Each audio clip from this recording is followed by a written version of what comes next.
XSFM입니다. PODERA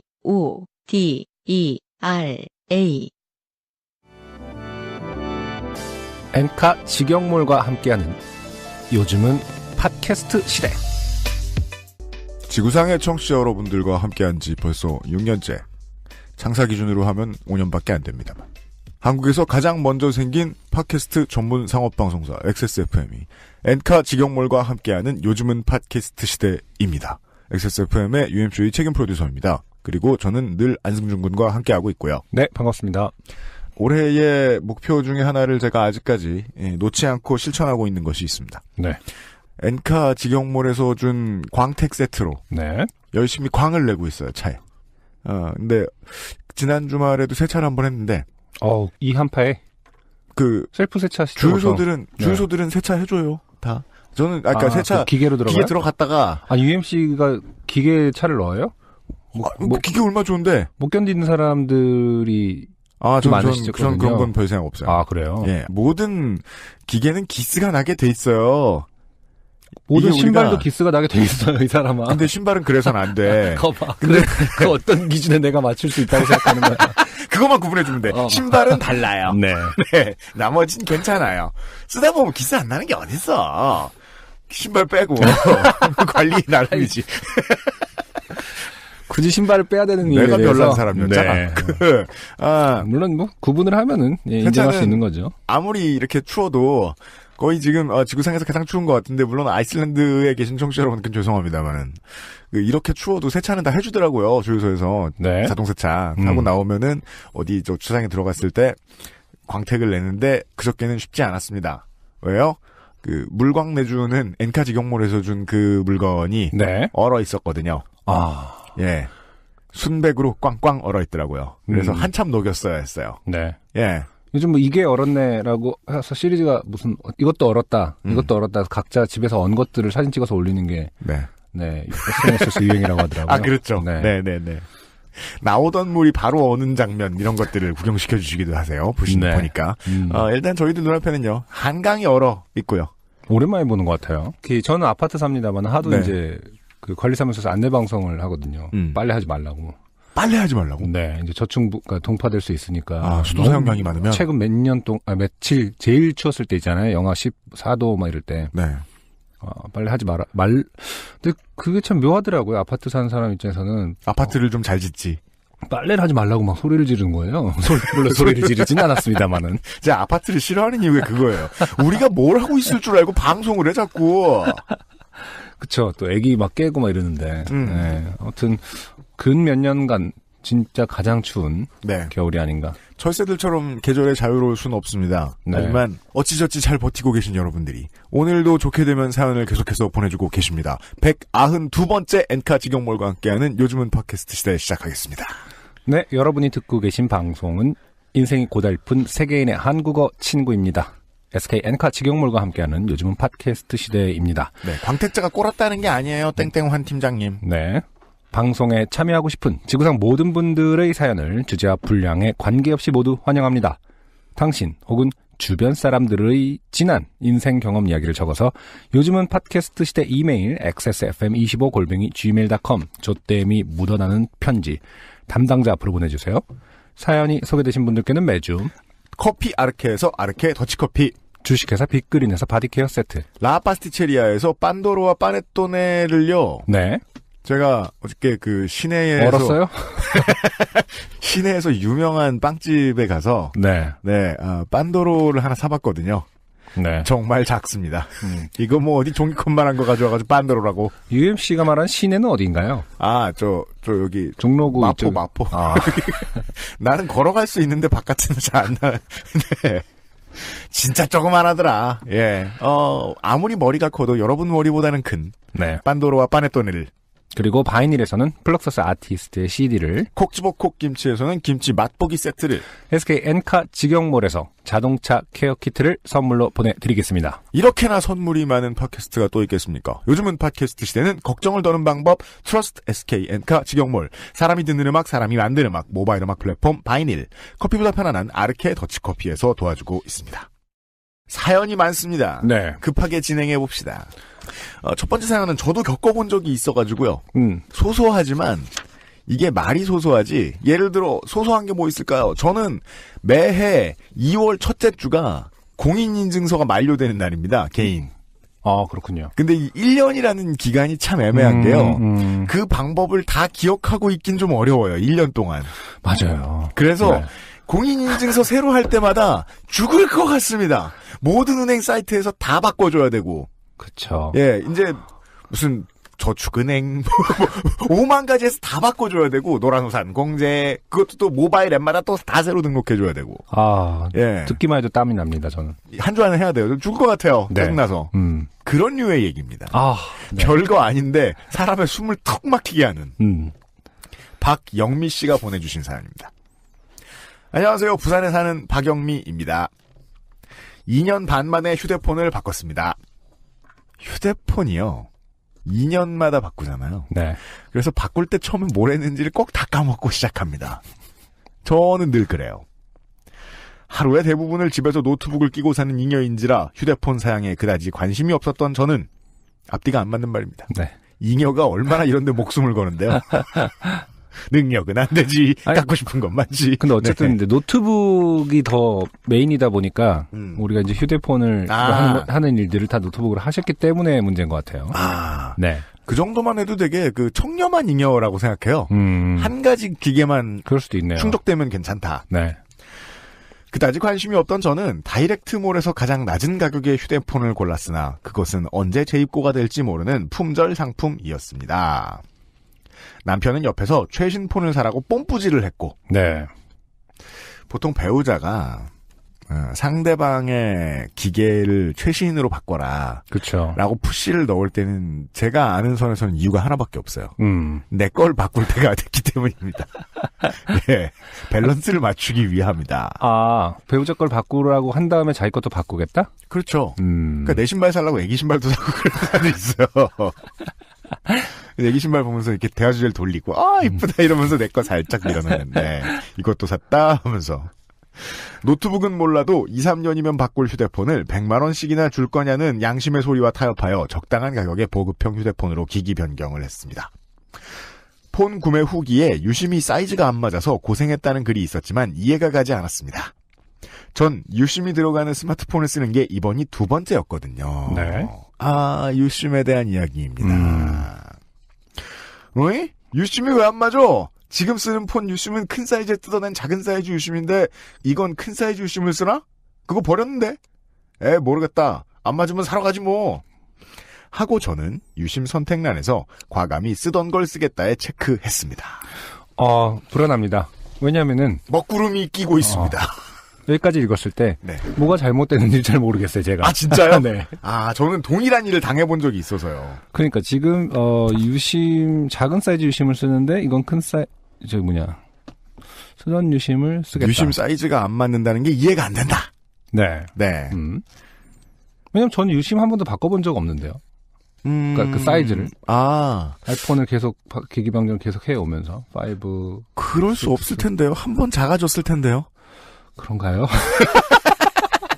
이런 사람이 있어요. 네. 그러니까 나쁜 사람이 아니에요. 멍청이도 아니야. 그냥 인생 편한 거예요. 좋은 거야. 아니, 그러니까 고생한 기억마저 잊어버리는 놈들이 있어. 그렇죠. 그런가요? 근데 뭐 아까의 핵심이 그거였잖아요. UMC도 자꾸 까먹는다. 처음에 뭐 했을 때 까먹는다가 그 중요한 핵심 아니었습니까? 네. 저도 아마 까먹은 것 같은데. 보자. 그러니까 다음번에 개고생할 수 있다는 거예요. 네. 그리고 며칠 후 택배로 새 휴대폰이 도착했습니다. 신상이란 좋은 것. 떨리는 마음으로 개봉을 하고 유심 슬롯을 열고 나서야 알게 되었습니다.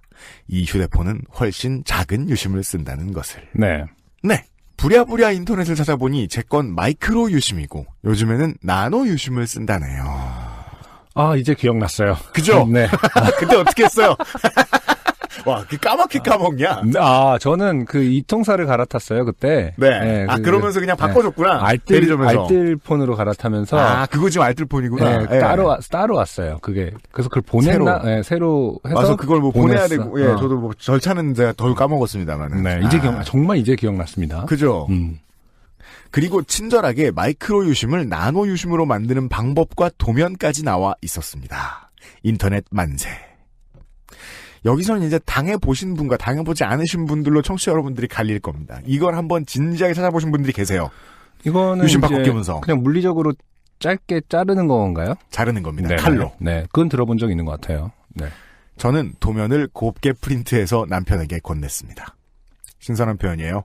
프린트를 곱게 합니다. 네. 네. 고등학교 때 미술부였다는 남편은 저보다 훨씬 꼼꼼하니까요. 참고로 남편의 사촌 형제들은 모두 미대 출신입니다. 부모님 어떡해. 병나도 도와줄 자식이 없어. 근데 네. 남편의 형제들도 아니고 사촌 형제들이 미대생인 거는 네. 그냥 그 정도의 비율로 미대생이 실제로 있지 않나요? 그건 비율일 뿐이에요. 그건 가족 구성원의 문제가 아니라 혈통의 문제가 아니라 네, 네. 인류를 구성하고 있는 그거의 비율의 문제다. 내 주변에 의외로 많은 사람 뭐 있지? LG 트윈스 팬 같은 거군요.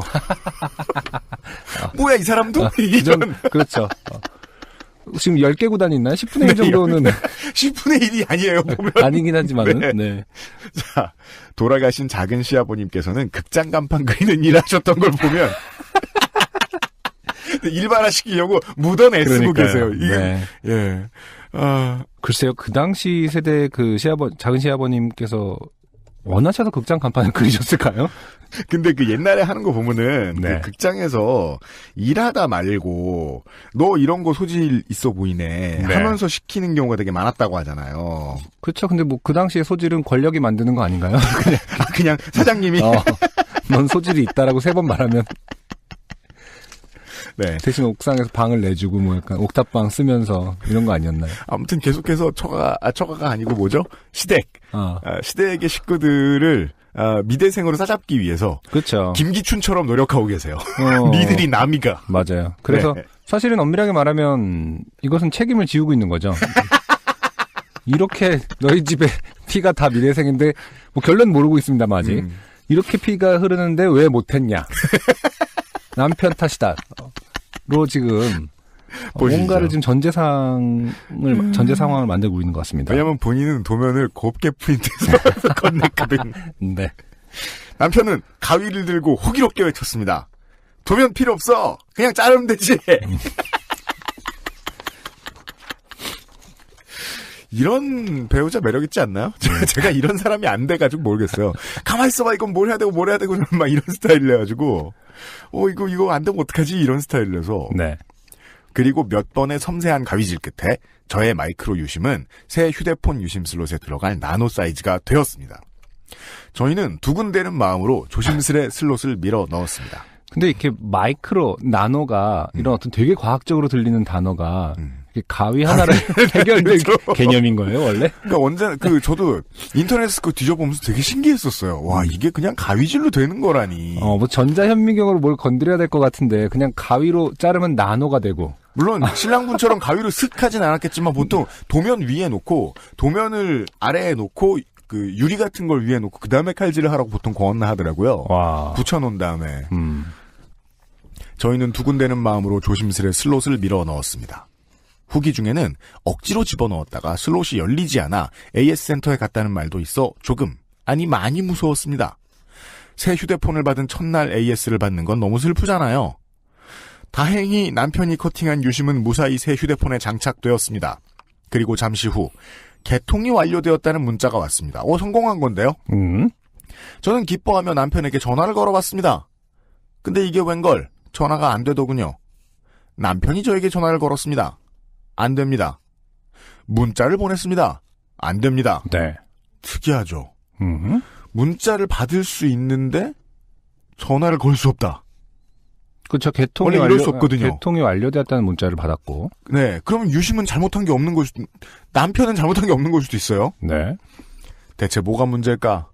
남편과 저는 머리를 맞대고 고민을 했습니다. 커팅이 잘못됐나? 남편이 가위질할 때 미세하게 금박을 건드린 것 같다고 뒤늦은 고백을 했습니다.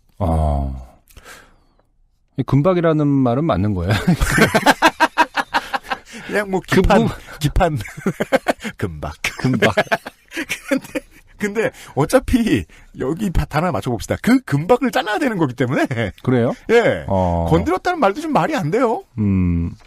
그러나 유심히 망가졌다면 인식을 못할 텐데 유심이 없다는 문구는 옛 휴대폰에서만 흘러나오고 있었습니다. 휴대폰을 그렇죠. 껐다 그죠? 휴대폰을 껐다 켜보고 유심을 넣었다 빼봐도 전화는 되지 않았습니다. 그러다 남편이 말했습니다. 유심 등록은 했어? 아 그렇구나.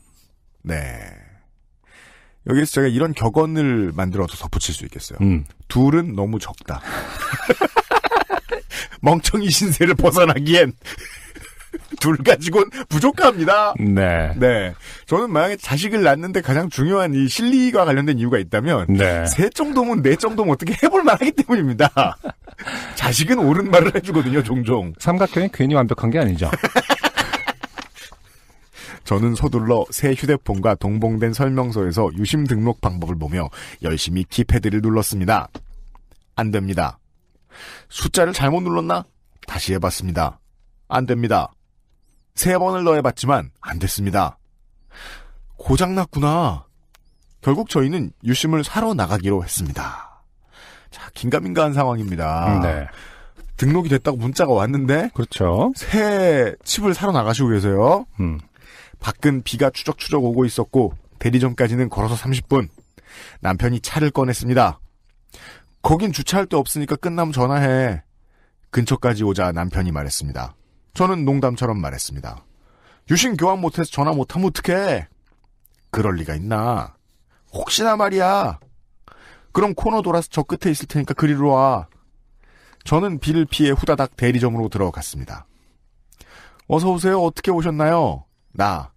기기 변경을 해서 기존 유심을 잘랐는데 전화가 안 돼요. 직원. 그럼 유심을 바꾸셔야 됩니다. 전화번호가 어떻게 되시죠? 나. 땡땡땡땡땡땡땡이요. 직원. 민증 좀 보여주시겠어요? 저는 민증을 가지고 오지 않았습니다. 네. 이게 흔히 이제 제가 얘기하는 어쩌다 한 번 있는 별거 아닌 불편함입니다. 다시 후다닥 밖으로 나왔습니다. 짧은 순간에 남편의 차는 이미 사라지고 없었습니다. 저는 약속된 장소로 향했습니다. 저 멀리 남편의 차처럼 보이는 차가 있었습니다. 그러나 가까이 가보니 그건 다른 차였습니다. 네. 남편의 차는 어디에도 없었습니다. 어떡하지? 전화는 안 되고 문자를 그것도 안 되지. 그래, 메신저 전화를 해보자. 네. 데이터를 써가면서 메신저를 깔고 나서야 생각이 났습니다. 자, 지금 계속 이상합니다. 네. 유심을 바꾼다고 나왔는데 제 기능을 하고 있는 것 같죠? 데이터를 썼어요. 그러니까요. 데이터를 써가며 메신저를 깔고 나서야 생각이 났습니다. 남편의 폰은 와이파이에 연결되지 않으면 인터넷을 쓸 수 없는 3G 폴더폰이었습니다. 네. 기인과 살고 있죠. 근데 저도 이런 분들을 덜어 알고, 네. 저도 이제 XSFM에서 일하지 않았다면 아마 그랬을 것 같다는 생각도 드는데 폴더폰 쓰면 마음 편하지 않을까 생각은 했는데, 네네. 네. 이런 분들의 일반론이죠. 본인은 편하다. 예. 그러면서 이제 아내한테는 최신 폰을 사라고 뽐뿌질을 하시긴 하셨던. 그러게요. 신기하니까. 예. 세상 문물의 스트레스를 네가 일단 한번 겪어봐라. 내가 옆에서 지켜보겠다. 온실 속의 화초 같은 배우자. 네. 낯선 사람에게 말을 거는 것을 엄청나게 무서워하는 저는 전화기를 빌린다는 건 엄두도 못 내고 기다리다 지친 남편이 차를 몰고 나올까 싶어 그저 그 일대를 빙글빙글 돌기만 했습니다. 비는 내리고 최근 안 좋아진 무릎은 다시 쑤시고 그 무릎은 내가 슬플만 하면 아픕니다. 네. 무릎은 어떤 인체의 눈물 같은 건가요? 뭔가 감성 포인트인가 그 부분이? 눈물샘이 자극되면 모든 감성 사실은 무릎에서 나오는 거 아닐까요? 우리의 감성은 사실 마음에서 오는 게 아니라 관절이 약해지면서 그러니까 비가 오니까 짬뽕에 소주를 먹자는 건 이제 무릎이 시키는 것이다. 그렇죠. 우리에게. 그래서 짬뽕 국물을 먹으면 무릎으로 가는 거죠. 아직 과학이 다 밝혀낸 게 아니기 때문에. 네. 슬플 땐 무릎이 아픕니다. 네. 인간은요. 대리점 영업시간도 다 되어가고 저는 결국 택시를 타고 일단 집으로 왔습니다. 아파트 앞에 택시를 대기시키고 집으로 올라가 서둘러 지갑을 챙겼습니다. 그때 재밌네요. 네. 이상하죠? 네. 전화벨이 울렸습니다? 요즘처럼 이렇게 그 한파민 건조주의보 긴급 문자가 아닌 이상 전화 울리는 소리는 알 수 있지 않습니까? 네. 어이? 남편이었습니다. 여보세요? 남편. 전화 되네? 그러네? 남편. 어딘데? 나 민증 안 가지고 와서 택시 타고 집에 왔는데? 남편. 전화 되는데? 그러게? 남편. 그럼 나 집에 가면 돼? 근데 나 밑에 택시 대기 시켜놨는데? 네. 남편. 그럼 어쩔래? 전화가 되니까 유심을 안 바꿔도 되나? 남편. 근데 됐다 안 됐다 하더라. 남편이 전화를 거셨을 때. 이것도 몇 번이나 걸어서 겨우 통화된 거야. 그냥 바꿔라. 그럼 택시 타고 다시 갈게. 그렇게 전화를 끊고 택시를 타고 대리점으로 가서 유심을 바꿨습니다. 저는 드디어 모든 일이 끝났다는 생각에 홀가분한 마음으로 대리점을 나와 남편에게 전화를 걸었습니다. 네. 안 받았습니다. 전화를 안 받는 게 중요한가요? 사실은 결론에서 남편이 사라지는 건 아닐까입니까? 그럼 참 멋진 글이 될 것 같긴 한데, 네. 사실 전 남편이 없었던 것입니다. 7번의 시도 끝에 남편은 겨우 전화를 받았고, 저희는 그렇게 약 2시간 만에 다시 재회할 수 있었습니다. 왜 이렇게 전화를 안 받냐는 항의에 남편은 전화가 안 왔다며 항변했고, 우리는 전화를 했니 안 왔니 투덕거리며 집으로 갔습니다. 그러나 집에서 다시 확인을 해봐도 남편과의 통화는 제대로 되지 않았습니다. 저는 문득 등줄기가 서늘해졌습니다. 이것은 흡사 공포영화나 추리영화에서 범인이 누군지를 혼자 알아챘을 때의 소름 끼침. 이거 오빠 휴대폰이 이상한 거 아니야? 껐다 켜봐. 남편은 미심쩍어하면서도 본인의 폰을 재부팅했습니다. 그리고 통화는 훌륭히 완벽하게 조금의 잡음도 없이 이루어졌습니다. 네. 글 읽어주셔서 감사합니다. 좋은 하루 되세요. 완벽한 결론이네요. 오피셜. 네. 둘은 너무 적습니다. 근데 사실 이건 좀 여럿이었어도 전화를 들고 있는 사람이 3사람이었으면 그러네요. 자연스럽게 해결됐겠네. 이런 거를 어떤 저출산 정책에 사실은 아이가 아니어도 돼요. 그렇긴 하죠. 주변에 이웃이든 친구든 다른 조건에서 실험할 수 있는 실험군 하나만 더 있었어. 대조군 하나만 더 있었어도 이건 해결되는 문제였습니다. 그렇죠. 하지만 둘은 모자르다. 확실히 부족하다. 아주 멋진 그 캐치프라이즈예요. 그 저출산 대책에서도 잘 맞는. 물론 둘은 멍청할 수 있다. 하지만 꼭 아이를 낳으실 필요는 없고요. 그렇죠. 많은 청취자 여러분. 네. 그냥 다른데 전화만 해보셔도 됩니다. 이런 상황에서는. 예. 근데 저라도 당했을 수도 있겠어요. 그렇죠. 네. 네. 이게 사실은 이 3G 폰에 대해서 뭐 다 그런지 모르겠습니다. 어느 정도의 믿음이 좀 있지 않나요? 오히려 덜 고장난다. 그죠? 약간 아날로그한 것들이 사실은 더 덜 고장난다라는 믿음이 좀 있지 않나요? 우리는 아날로그 버튼을 누르면서도 게임을 잘만 했거든요. 그렇게 연타하면 고장나고 안 이런단 말이에요. 네네. 그렇게 생각했는데 또 요즘 나오는 그건 또 이제 보통 어르신용으로 마케팅하는 그 메신저를 쓸 수 있는 폴더폰 이런 거 있잖아요. 그렇죠. 그건 또 고장이 잘 난대요. 그래요? 예. 그거는 이제 폰 이제 유통하고 판매하시는 분들한테 들어봤어요. 네. 이 어르신들한테 나가는 것 중에 요즘 물건은 고장 잘 나는 게 꽤 있다고. 네. 남편은 그걸 쓰고 있다. 제가 보기에. 근데 좀 효도 와이파이 폰. 궁금한 점이 하나 있는데 남편은 어디 갔다 온 거죠?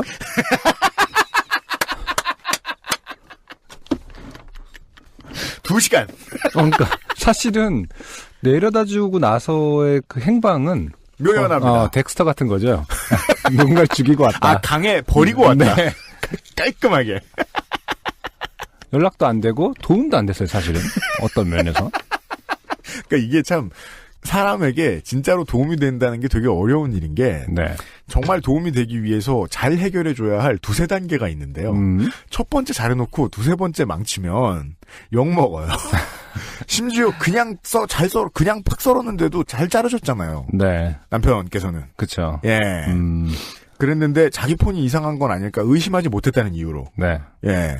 결국 고생시키고 말았습니다. 맞아요. 박영미 씨를. 네. 이것은 매우 쓸모있는 생활정보다. 네. 폰을 바꾸시면서 유심의 크기도 바꾸셔야 되는 여러분들. 네. 참고하시기 바랍니다. 옆에 있는 사람 폰만 믿지 말자. 실험해볼 때. 네. 정말 중요한 핵심이네요. 그렇습니다. 첫 번째 사연을 확인하셨고요. 네. 바이닐에서 제공하는 오늘의 첫 번째 곡을 듣고 돌아오죠. 네. 김다니엘이라는 싱어송라이터의 싱글 블루 듣고 오겠습니다.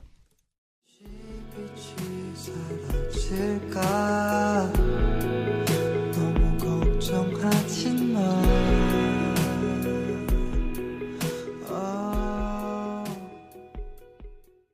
네. 김다니엘의 블루라는 곡을 듣고 오셨습니다. 네.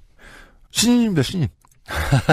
지금 알려진 저희들이 확인한 것에 의하면 그렇죠. 첫 번째 싱글인 것으로 보입니다. 네. 네. UMC가 신인입니다. 신인 한 이유가 있죠. 노래 나가는 동안에 아무리 정보를 찾아도 없다는 것을 드러내는 말투였어요. 없습니다. 없어. 정보가 없습니다. 색소포니스트 다니엘 김 씨라는 분이 계시다는 걸 알고 있는데, 네네. 이게 이제 음악을 판매하는 사이트에서도 이분과의 구분을 하기 위해서 김다니엘 씨는 성과 이름을 붙여놓았네요. 네. 네. 신인입니다. 신인.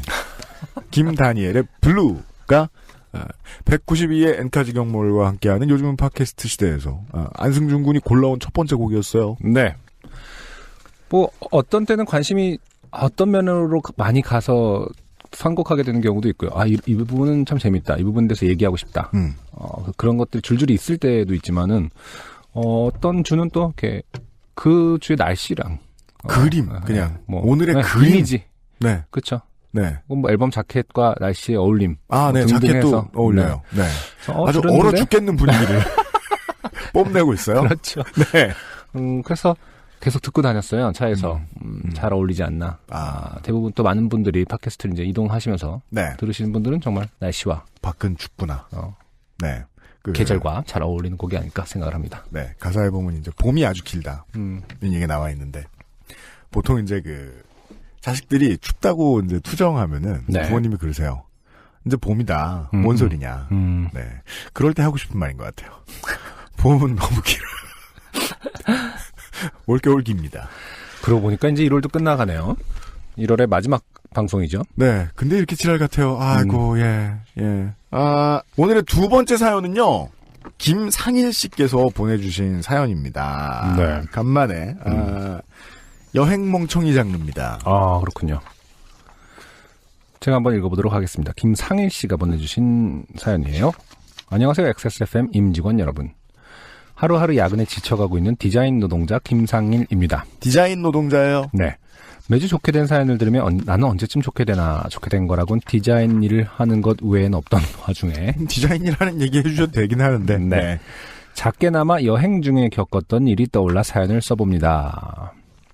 일반화할 순 없지만은 디자인 하는 것도 좋게 된 일인데 네. 이런 분들은 대부분 또 여행을 많이 다닙니다. 그래요? 네. 슬프네요. 무릎이 시키죠. 감성을 충전할 때야. 인간의 감성은 무릎이 얘기하는 거니까요. 참 시리구나. 네. 놀러 가자. 따뜻한 곳으로. 스쿼트 그만하고. 내가 더 시리면 감성도 없어질 거야. 갈 기회도 없을 테니 덜 시릴 때 감성을 충전하러 가자. 때는 얼마 지나지 않은 이번 달 첫 번째 주였습니다. 해외여행이라고는 남의 손에 이끌려 다녀본 기억밖에 없는 저와 해외여행을 한 번도 가본 적이 없는 친구 A, 그리고 여행을 일주일 앞두고서야 여권을 발급받은 친구 동생 B, 이렇게 셋이서 해외여행을 준비하고 있었습니다. 이게요. 네. 친구들끼리 모였을 때의 술자리나 저녁 식사 자리 하고 해외여행은 공통점이 한 가지 있습니다. 네. 주도하는 사람이 없으면 그냥 망합니다. 이게 많은 것도 좋은데 재밌고 네. 리더는 있어야 됩니다. 그렇죠. 기획을 짜고 네. 구상을 하는 없으면 개고생입니다.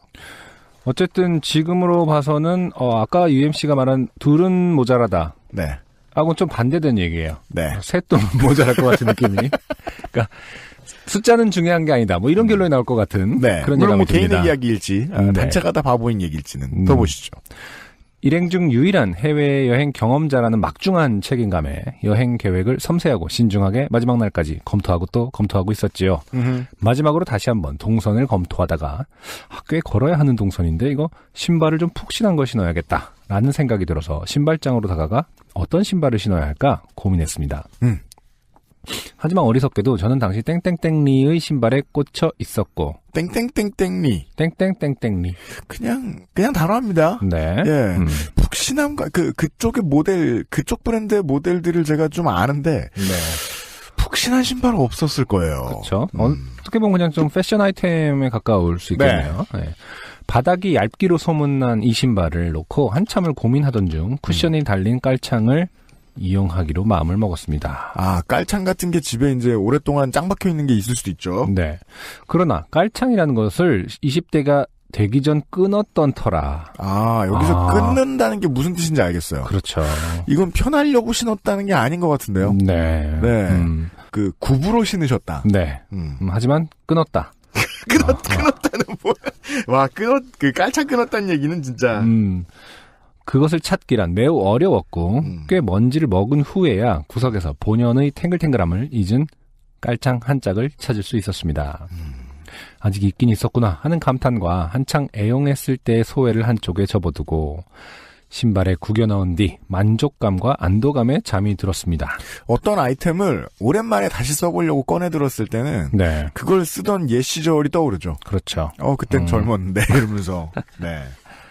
다음날 새벽 한 손엔 무거운 여행용 가방을 끌고 등에는 무거운 가방을 둘러매고 공항으로 출발하였습니다. 물론 미세먼지가 적지 않았지만 상쾌한 아침 공기와 오랜만에 해외여행에 제 기분은 매우 들떠 있었습니다. 네, 그 공항 가는 길에 미세먼지 보고 있으면 기분 좋죠. 이걸 좀 벗어나겠구나 싶어서요. 하지만 저의 들뜬 기분은 얼마 가지 않았습니다. 집 밖으로 몇 걸음 떼자마자 발에서 거슬리는 것이 느껴졌기 때문입니다. 공사 중인 앞집을 지날 때 흙이 조금 들어갔겠거니 하며 계속 발걸음을 옮겼습니다. 그때 다시 돌아갔어야 했는데 말입니다. 신발 얘기군요. 네. 수서역에서 공항버스를 기다리는 동안에도 계속해서 발 뒤꿈치에 무엇인가 계속 걸리적거리는 것이 영 찜찜하여서 해당 물질을 방출해내려 손가락을 비집어 슬쩍 긁어보니 손가락에 검은 가루 같은 게 묻어나오는 게 아니겠습니까? 자, 다양한 상상을 해볼 수 있겠죠. 네. 그러니까 사실은 깔창인 줄 알았는데 네. 어두워서 김이야? 김 혹은 서리태 뭔가 콩 종류 이런. 갑자기 멋지다 마사루에서 도시락인 줄 알고 이러는데 안경 나오던 기억이 나네요. 오늘 반찬은 뭐지? 했는데 안경이다! 이러면서. 뭘 잘못 그렇죠. 넣었을 경우를 일단 상정을 해볼 수 있겠고요. 네. 김가루? 손에 묻은 가루를 본 저는 의아해하며 신발을 제대로 세탁하지 않았나 보네라고 생각하고 무시한 채 공항버스에 탑승하였습니다. 네. 희한한 상황이네요. 이 정도 이상한 게 묻어났으면 그냥 열어봐야 되는 거 아닌가요? 무시할 만한 일이 아니지 않나요? 열어봤으면 사연이 일단 안 됐긴 했을 것 같고. 예. 피가 나진 않잖아. 약간 이런 마인드인가요? 바로 그거죠. 네. 예. 공항버스에서 꿀잠을 자고 내린 뒤 일행 A, B와 합류한 저는 친구 A에게 야, 신발에서 검은색 가루 같은 게 나오는데? 그랬더니 뭐고 신발 썩은 거 아이가? 뭐 신발을 썩을 때까지 신고 앉았나? 전형적인 쓸데없는 대화죠. 아무런 도움이 되지 않는. 관심도 없으면서 말은 섞어주는. 그렇죠. 뇌가 하는 말이 아니라 무릎이 하는 말 같은 거죠. 생각보다 무릎은 많은 것을 시킨다. 네. 우리에게. 아무 말이나 해. 약간 이런 거죠.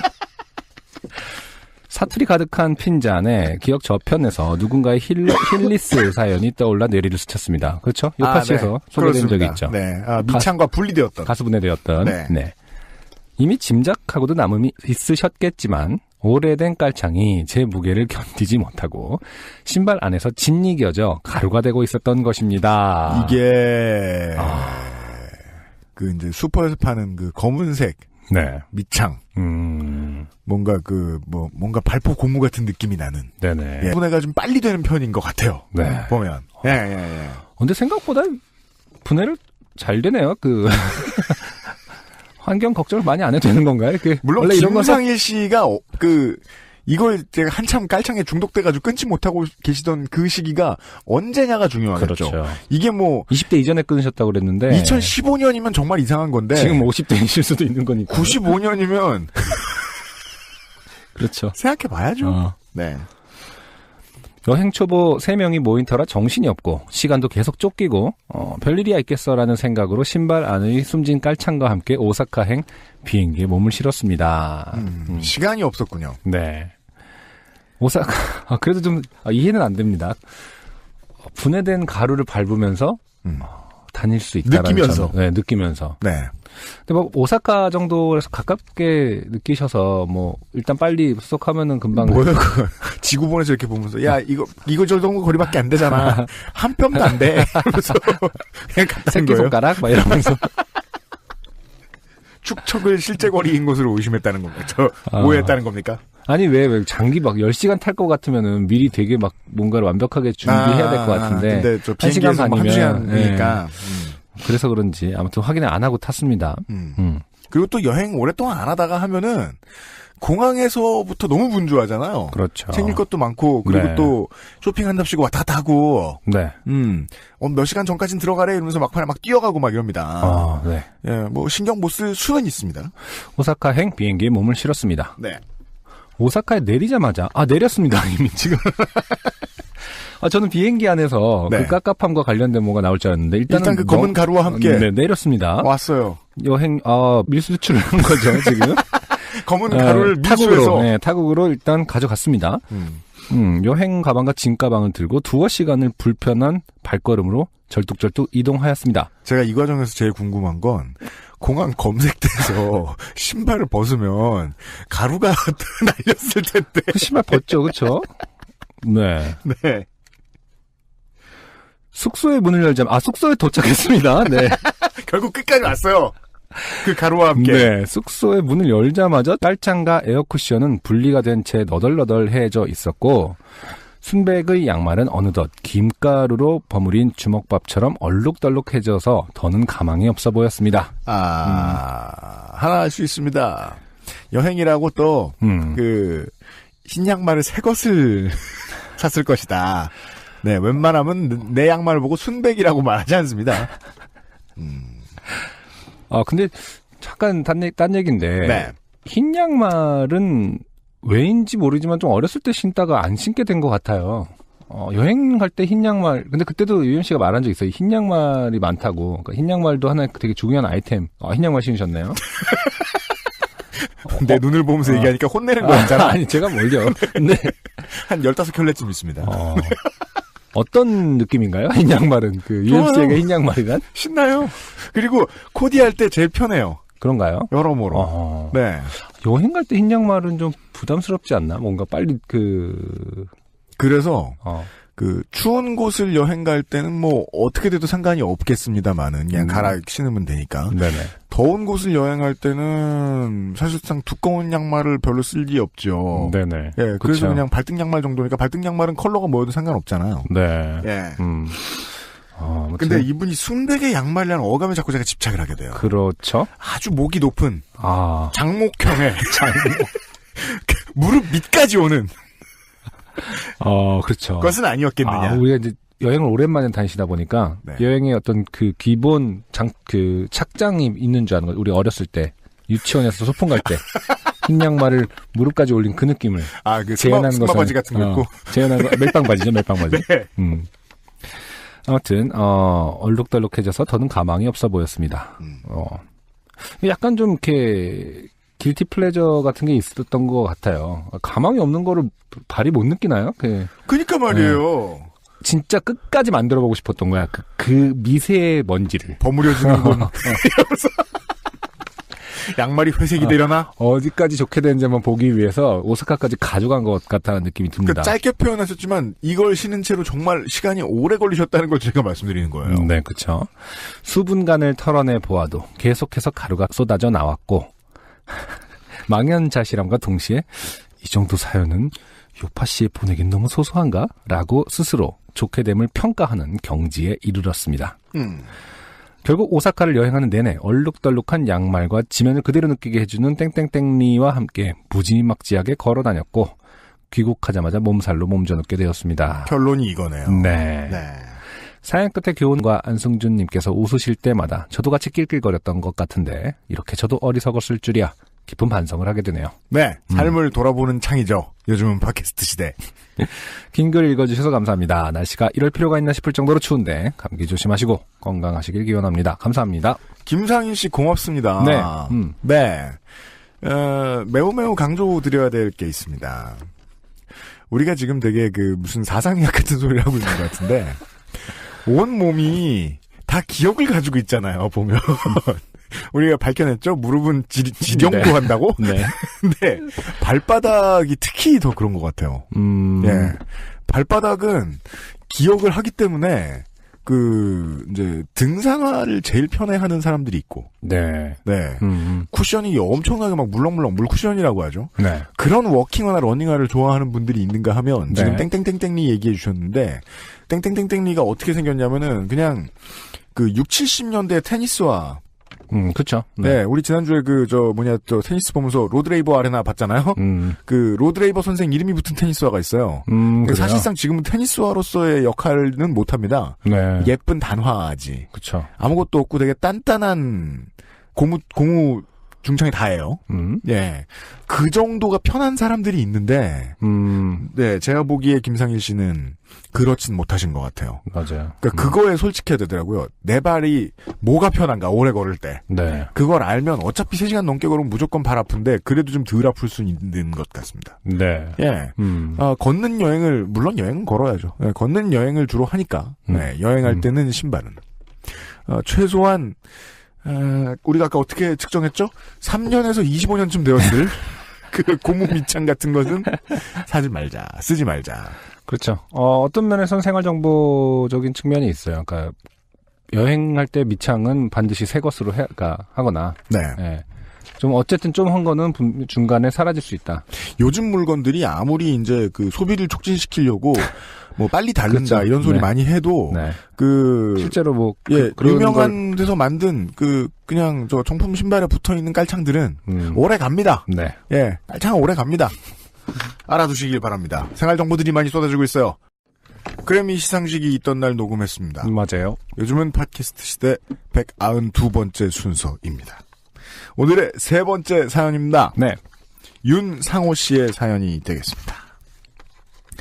안녕하세요. XSFM 식구 여러분. 저는 동두천에 살고 이름은 윤상호라고 합니다.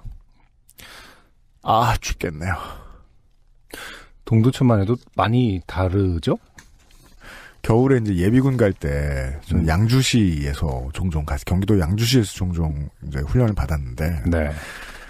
버스를 딱 내리면 정말 바람이 인사하는 게 결이 달라요.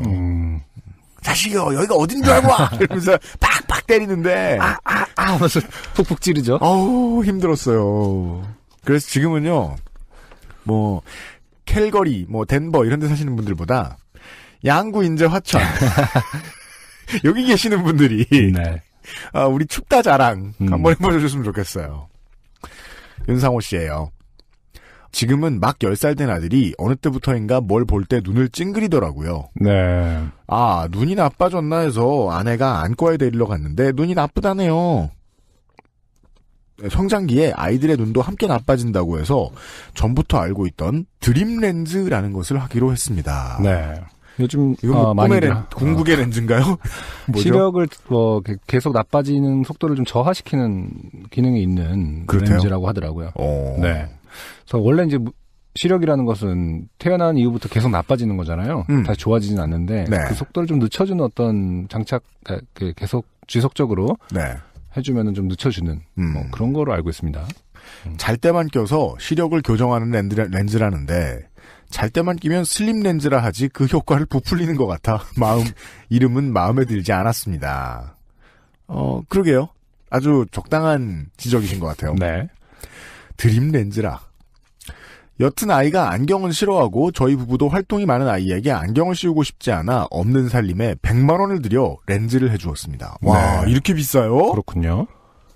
아이는 안경을 안 써도 된다는 점에 아울러 렌즈에 대한 거부감이 거의 없어서 다행이다 싶었습니다. 렌즈 관리에 대한 이야기를 듣고 집에 돌아온 저녁. 첫날은 무사히 끼우고 잠이 들었고 아침에도 큰 탈 없이 렌즈를 제거해 보존액에 담궈 두었습니다. 네. 저도 한때 아주 잠깐 렌즈를 써봤던 터라 눈에 뭘 넣고 빼는 데에는 큰 어려움은 없었습니다. 참고로 집에 나갈 때 렌즈를 끼면 체류탄 속에서 숨은 막혀도 시야가 확보되어 좋았습니다. 네. 이건 렌즈 껴본 사람들만 아는 문제죠. 특히 요리할 때 좋습니다. 그렇죠. 눈이 안 매워요. 예. 요리할 때 사실은 뭐 많은 입자들이 튀기 때문에 기름이라든지 엄청나게 보호해야 되는 입장이면은 안경을 꼭 쓰고 요리를 하라는 의사들도 있더라고요. 그래서 네. 이제 굳이 이제 뭐 공업용 안경을 따로 만들지 말고 그 공업용 그냥 저 쉴드 글래스 이런 거 있어요. 네. 네. 목공 작업이나 이런 거 할 때 쓰는 그거 쓰면 좋습니다. 네. 특히 튀김 요리 거친 거 할 때 좋습니다. 그렇죠. 네. 문제는 두 번째 날 저녁, 그러니까 토요일 밤이었습니다. 잠깐 이 사태가 일어나기 전에 아내 이야기를 해야겠네요. 자, 첫 사연에선 박영미 씨는 이제 남편 얘기를 해주시면서 네. 밑밥을 까셨는데 제 아내는 공부 노동자인 저 대신 많은 일을 합니다. 그러다 보니 늦게 귀가하는 것이 일상이라 아내는 모두가 잠든 시간에 책을 읽거나 뭐 많은 것을 합니다. 네. 참고로 제 아내는 화장품, 비누, 클렌저도 만들어 쓰고 네. 심지어 면도 크림도 만들어 주신대요. 남편을 위한 면도 크림까지 만들어 주시는. 지금은 빅그린에 잠깐 자리를 내주었지만 샴푸와 샤워젤도 만들었습니다. 네. 게다가 빵도 굽고 과자도 굽고. 아. 가만 있어 보자. 자급? 그럼 밀도 키우시겠네요? 경작도 하고. 비누는 어떻게 만드신 거예요? 네. 자. 어마어마한 노동력이죠. 노동력 제공입니다. 얼마 전부턴 태백산맥 필사에 도전. 삶에 대한 엄청난 에너지를 가지고 있죠. 주말엔 가끔 드라마를 보기도 하는데 최근에는 오시 땡에서 하는 나쁜 녀석들 2를 열정적으로 시청합니다. 네. 이건 뭘 열정적으로 하는 사람이다 내 아내는. 네. 이런 말씀이시죠. 그래서 아내에게는 모두가 잠든 시간이 자신의 것을 할 수 있는 유일한 시간입니다. 사태가 일어난 시간은 바로 이 즈음. 그나마 아내에게 덜 미움, 아니 사랑받으려면 이 시간을 보장해줘야겠다는 생각에 서둘러 아이를 욕실에 앉혀놓고 렌즈 끼울 준비를 했습니다. 잘 때 끼우는 거니까 지금 껴야죠. 혹여 물에 씻겨 렌즈가 하수도로 내려가는 불상사를 미연에 방지하고자 렌즈 구입 시 동봉된 얇은 고무판 같은 것을 깔았고요. 네. 이런 것도 주는군요. 그러네요. 첫날에 이게 살짝 뜨길래 물에 떴다. 설마 저기로 빠져나가겠어? 하며 물이 흐르는 방향에 비교적 잘 맞춰 놓았더랬습니다. 뭐 어제도 잘했잖아. 안심하며 받았군요. 네. 예. 렌즈 케이스에서 살짝 렌즈를 뜬 사이로 빠져나갔군요. 그러니까요. 네. 렌즈를 하나 꺼냈습니다. 그리고 일단 세정액을 닦아내야지 하면서 손바닥에 렌즈를 올려놨습니다. 그리고 수돗물을 틀었죠. 허나 살짝 저항이 있는 수도꼭지 힘 조절 실패로 물이 확 쏟아졌습니다. 네. 렌즈를 평생 껴온 사람, 20살 때부터 지금 20년째 렌즈를 껴온 사람으로서요. 네. 말씀드리면요. 순서가 틀렸죠. 그래요. 네. 먼저 올려놓고, 물을 틀어본 다음에, 강약을 조절하고, 그쵸. 그 다음에 써야 되고, 네. 전 렌즈 사실 한 번도 안 해봤거든요. 그 렌즈를 그리고 세정해 기본적으로 세척액만 쓰는지 저도 잘 모르겠습니다. 네. 어떻게 써야 되는 그냥 건지. 수돗물로 이렇게 하는 것을 권장하진 않을 텐데요. 아무리 그렇죠. 다른 렌즈를 하더라도 눈에 들어가는 건데. 그 순간 물의 힘을 견디지 못한 렌즈가 물을 타고 지체 없이 손바닥에서 떠납니다. 깔아놓은 고무판에 살짝 걸리는가 싶더니 물을 따라 뒤로 흘러 살짝 뜬 그곳으로 쏙 입관하시더군요. 근데 고무판도 문제가 있는 거 아니나? 살짝 뜨면은 뭐하러 주는 거죠? 그 고무판한테 뭐라 해야죠. 그렇죠. 너도 그렇지. 내가 잘못했지만. 빠졌다. 단발의 비명에 드라마 볼 준비를 하던 아내는 불이 난 듯. 불이 나서 달려왔습니다. 네. 아내, 어디? 나 저기로. 그렇게 쓰신 것 같아요. 네. 저기로. 아이는 복화술처럼 입 모양 만들면서 아이는 그냥 옆에 구경하며 서 있다가 너 왜 거기 서 있어? 일단 들어가 누워 있어. 혼났고요. 아, 안타깝습니다. 가정. 못난 아빠를 둔 덕에 렌즈 세척을 맡겼을 뿐인데 혼이 났습니다. 아이에게 참 미안했습니다. 아이도 압니다. 저게 100만 원, 한쪽에 50만 원짜리라는 것을. 그러니까 요즘 유행하는 베이블레이드 버스트 갓이라는 팽이를 수십 개 구입할 수 있는 큰 돈이라는 것을. 아, 그러네요. 제가 그래서 이 베이블레이드가 뭔지 검색해봤습니다. 네, 요즘 팽이가 어마어마하게 초 아이템이죠. 요즘 장난감들은 보급형과 고급형으로 나뉘거든요. 그렇죠. 네, 엔트리 모델이 있고 프로 모델이 있어요. 그렇죠. 프로 모델 기준으로 최저가가 5만 원이 좀 안 됩니다. 아, 그래요? 수십 개는 거짓말이고 수십 개는 엔트리 모델이고 네, 프로 모델 기준으로는 10여 개를 사실 수 있어요. 아니 5만 원이면 10개 정도를 살 수 있겠군요. 네. 저 그 대형 장난감 매장에서 어느 날 팽이... 그 장난감이 우리다 거기요. 네. 네. 그렇죠. 그 팽이 대회를 하더라고요. 이거요. 네. 그래서 정말 온 전국에서 왔나 봐요. 그래서 와, 막 그 예선을 치르고 막 하는데 한쪽에서 부모님들하고 막 작전 회의를 하고 이 케이스를 여는데, 그러니까 그 결승에선 이거, 준결승에선 이거 쓰고 결승에선 이거 쓰자, 막 이렇게 부모님들하고 회의를 하는 거예요. 예. 엄청 비장하게 클럽을 고르는군요. 네, 그리고 막 그 되게 럭셔리한 그 함에서 막 3개 정도. 되게 진지하더라고요, 아이들이. 네. 팽이 문화를 엿보았어요. 네.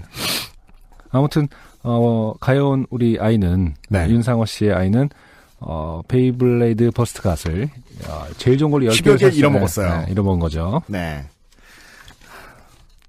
게다가 아이가 혹 안 끼려 하지 않을까 싶어서 아내가 이거 비싼 거니까 꼭 하고 자야 돼, 알았지? 라고 당부까지 해놓았었거든요. 네. 부모님의 감수성이죠. 해야 되는 이유는 비싸기 때문이다. 아이도 그냥 황망했던 것이었는데 사태 파악이 되었는지 끽소리 안 하고 들어가고 저는 렌즈 구출 작전. 네. 아니, 아내로부터 제 생명을 구출하기 위한 작전에 돌입했습니다. 네. 전등으로 일단 비춰봤지만 안 보이더군요.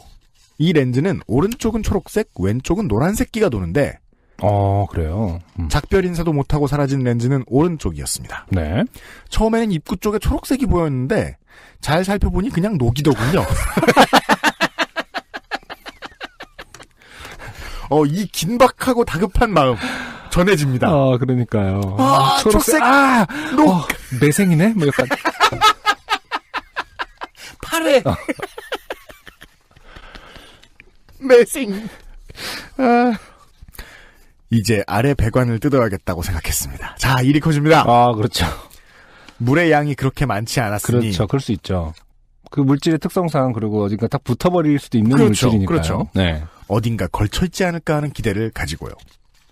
많은 집들이 그렇겠지만 도구가 다 갖춰져 있는 것도 아니고 일단 가장 많이 벌어지는 펜치로 사력을 다해 열었습니다. 네.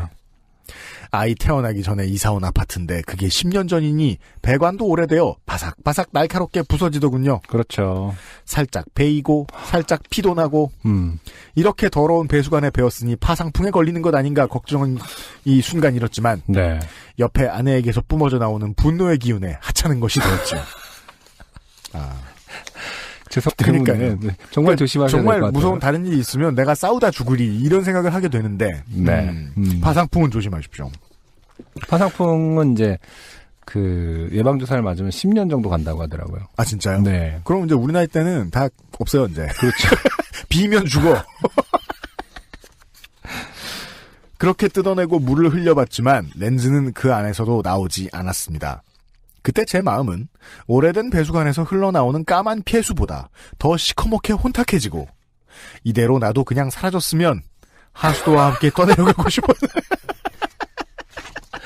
어떤 그 윤상호 씨의 마음을 애니메이션으로 표현하면은 이렇게 갑자기 녹아서 이렇게 그렇죠.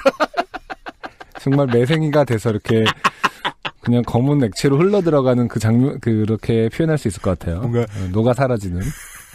삶기 전에 제첩 같은 것처럼 이렇게. 아멜리에라는 영화에서 보면 이제 네. 그 아멜리에가 물로 갑자기 착 짝사랑하는 어떤 대상이 다른 여자를 만나는 거였나? 그걸 보면서 이제 물로 착 하는 건데, 그건 사실 좀 로맨틱하고, 불쌍하지 않아. 불쌍하지 않거든요. 근데 이거는 약간 그 프렌즈에서 네. 로스가 누구하고 사귈 때였죠? 그 브루스 윌리스 딸하고 사귈 때가 있었거든요. 네네네. 그래서 브루스 윌리스한테 걸리면 죽을까봐. 근데 방에서 딱 브루스 윌리스가 들어올 때 진짜 이렇게 해갖고 바닥 침대 밑으로 갑자기 굴러 들어가는 장면이 있어요. 네네네. 약간 갑자기 흐물흐물해져서 액체가 돼서 이렇게 녹아 내려가는 듯한 그런 장면이 있는데 흡사 뭔지 압니다. 네, 그런 심리였을 것 같네요.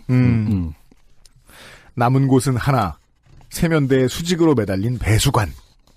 이제는 마지막 희망이기도 하고 설사 찾지 못하더라도 찾아보려는 노력의 애절함을 보여주는 것이 그나마 덜 혼나지 싶어서 그렇죠. 세면대에 수직으로 매달린 배수관을 밑에서 3개 잡아당겼습니다. 네. 뭐 이런 것을 해본 적이 없으니 그냥 나사만 풀면 당연히 빠질 줄 알았는데 안 빠지더군요. 혹시나 세면대 물 내려가는 팝업되는 부분을 돌려보니 그게 쏙 빠지면서 밑에 관이 분리되더군요. 그렇죠. 네. 순간 아싸 하며 물을 흘려보내고 있는데 아무것도 정말 아무것도 안 나왔습니다. 마지막 희망의 성벽이 무너져 영화 해운대의 파도와 같은 절망의 깜장물이 들이닥치려는 찰나. 네. 여기 있다 하는 아내의 탄성이 터져나왔습니다. 아 심지어 찾는 것도 결국 아내가 찾았어요. 보시죠. 네. 저에게는 넌 살았어 라고 들리더군요. 렌즈는 배수관이 시작되는 지점에서 위태위태하게 걸쳐져 있었습니다. 네. 핀셋으로 잘 집어 세정액으로 닦고 식염수로 마무리해 떨며 누워있던 아이를 불러와 다시 끼워주었습니다. 네. 복귀를 했습니다. 그냥 처음부터 세면대 팝업 부위만 돌려 일을 순차적으로 했으면 일이 쉬웠을 텐데. 아 이것도 대단한 생활정보 그러네요. 네. 네. 오래됐지만 배수관도 좀 더 쓸 수도 있었을 테고. 지금은 배수관을 새 걸로 갈아 끼우고 반드시 물이 안 내려가도록 한 뒤 렌즈를 닫고 끼워줍니다. 네. 아이도 늘 확인합니다. 똥멍청이 아빠를 걱정하는 것인지 어른들의 무능의 책임이 자기에게 전가될 것을 우려하는 것인지 둘 모두인지 모르겠지만 말입니다. 아 이제 이 아이에게는 100만 원이라는 돈이 상당히 상징적으로 자리 잡을 것 같아요. 그렇죠. 네. 100만 원이 들면 나는 언젠가 혼난다. 그러니까 뭔가 그렇죠. 100만 원을 엄마 아빠가 쓰면 친절해지지 않는다. 이런 그 기억이 그 회로에 입력이 되면서 베이블레이드나 사주지. 근데 이 그 팝업 부분 있잖아요. 그러니까 다시 말해서 물을 막아서 네. 이렇게 막았다가 배수 흘려보낼 때 이렇게 막아주는. 그게 곧바로 분리되는 형태가 있고요. 뽑아서 이렇게 툭 눌러서 네, 맞아요, 돌리면. 맞아요. 밑에랑 배수 파이프 안에 어떤 걸쇠랑 이렇게 걸리게 그게 돼서 더 고전적인 방식인 걸로 네. 알고 있어요. 저희 집 건 그렇게 돼 있더라고요. 그래서 그래서 한 번에 결국 배수를 열어야 분리할 수 있는 집도 있어요. 맞아요. 네. 기억해 두시면 좋을 것 같아요. 사연은 여기까지입니다. 아내에게 이거 요파씨에 보내볼까 했더니 시큰둥합니다. 요파씨 보낸다는 것에 대한 시큰둥이 아니라 네, 당신에 대한 신랑이 당신에 대한 네. 감정이 시큰둥해진 거죠. 네. 네. 12번 덧칠한 것보다도 까매졌던 마음 혹시 기혼인 두 분은 이해하실 수 있을까요? 아 충분히 이해합니다. 네. 이런 식으로만 표현하면 어느 처녀총각이 결혼하고 싶겠습니까? 그러니까 그렇다고 저희가 무슨 결혼해서 좋은 점들에 대한 방송을 해주는 코너는 아닙니다. 프로그램은 아니긴 합니다만은. 네. 네, 이해합니다. 저희 집 냉장고 냉동실과 불과 3도 차이인 바깥 기온에 모쪼록 몸도 마음도 건강하시길 바랍니다. 긴 글 읽어주셔서 감사합니다. 많은 분들이 좋은 방송 만들어주셔서 감사하다는 인사를 드리는데 상투적으로 들으실지 모르겠지만 정말 감사합니다. 감사합니다. 추신. 그 일이 있고 이틀 뒤 다시 강추위가 시작되는 날 한밤중에 보일러가 멈췄습니다. 화요일에 지방 내려갈 일이 있어서 새벽에 차마 샤워는 못하고 머리만 감았는데 와. 두피가 트어지는 줄 알았습니다. 아, 이것을 해운대 말로 북극곰이라고 부릅니다. 네. 굳이 왜? 이제 정말 다시 일상을 되찾았습니다. 윤상호 씨 감사합니다. 네. 네. 렌즈 잃어버릴 뻔한 썰이었습니다. 네. 이거 거의 100만 분의 1의 행운입니다. 그러게요. 예. 기억해보면요. 네. 뭐 저희가 웃고 놀렸습니다만은 너무 잃어버렸다면은 정말 마음이 아팠을 것 같아요. 부모 입장에서. 그리고 요파 씨 사연도 안 왔을 것 같아요. 그렇죠. 방송되면 몇 배로 혼날 거 아니에요. 이게 100만 원짜리 상품을 보내드리는 것도 아니고 저희가. 네. 그리고 저 꿈의 렌즈라는 것이 어떻게 관리해주는 것인지는 모르겠습니다만은 제 상식선에서 렌즈를 아주 다급한 상황이 아닌 이상 수돗물에 의존하지 않거든요. 관리를 할 때. 네네. 여기 말씀드린 다급한 상황이라는 건 바깥에서. 그렇죠. 예. 우연찮게 너무 뻑뻑해졌다. 근데 그래도 뭐 수돗물 도움이 안 됩니다만은. 네. 예. 그냥 수도관과 멀리 떨어져서 하는 게 제일 좋다 정도를 권해드립니다. 그러게요. 갑자기 그런 생각이 생각이 드네요. 제가 예전에 저희 밴드 멤버와 함께 지방공원 갔다가 같은 방에서 자는데 친구가 그 키트를 안 챙겨왔는지 무슨 키트요? 그 왜 이제 렌즈를 넣어놓는 키트 있잖아요. 네. 종이컵에다가 넣고 잤어요. 맞아요. 종종 그렇게 해요. 네. 아침에 제가 마셨습니다. 간이 잘 돼 있구만. 네. 매생이 같은 것도 있네. 그래서 씹고. 워낙 또 과음 후에 마신 물이라서 그런 개념 없이 마셨지만은 렌즈 하시는 분들 관리 좀 잘하고 다니셨으면 좋겠어요. 마신 게 미안하긴 했습니다만 그래서 그 친구는 하루 종일 상당히 갑갑해하면서 돌아다녔습니다만은 제 입장에서도 의도한 게 아니기 때문에 갑자기 안승준 군의 장이 시력이 좋아져가지고 뭔가 멀리 보이네. 해안 해안을 가지겠다. 장이 시력 좋아봤자 음식 들어온다. 이렇게 식도에 있는 것부터 보이겠지 뭐 기껏 해봤자. 너 오늘 그거 먹을 거야? 먹지마 너무 많아 맥주다 이렇게 하면서. 아무튼 렌즈의 네. 시력이 좋아져서 생길 좋은 일은 별로 없다. 네. 저 장애. 네. 세 번째 사연 들으셨습니다. 잠시 후에 광고 들으시고 오늘의 두 번째 노래를 듣고 돌아올게요. 하늘에 일렁이는 불빛처럼. 네.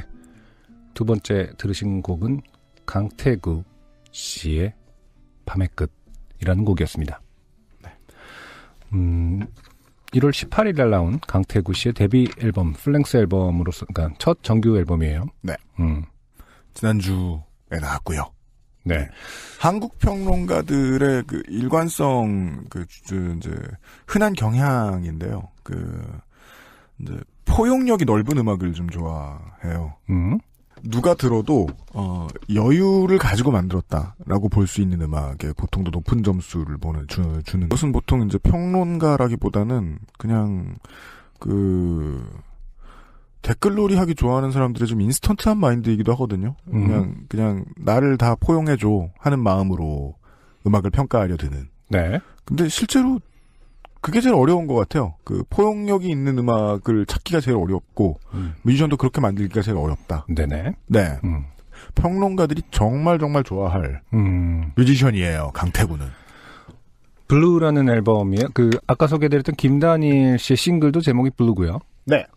강태구 씨의 이 앨범 타이틀이 블루인데, 스펠링은 다릅니다. 불어로 쓰신 것 같아요. 네. 이건 BLEU네요. 그렇죠. 그래서 왜냐면 타이틀곡도 그랑블루라는 곡에서 그 블루를 이제 연상할 수 있는 제목인 것 같은데 오늘의 두 곡이 다 블루의 우울한 어떤 그런 곡이지만 네. 또 차가운 우울함.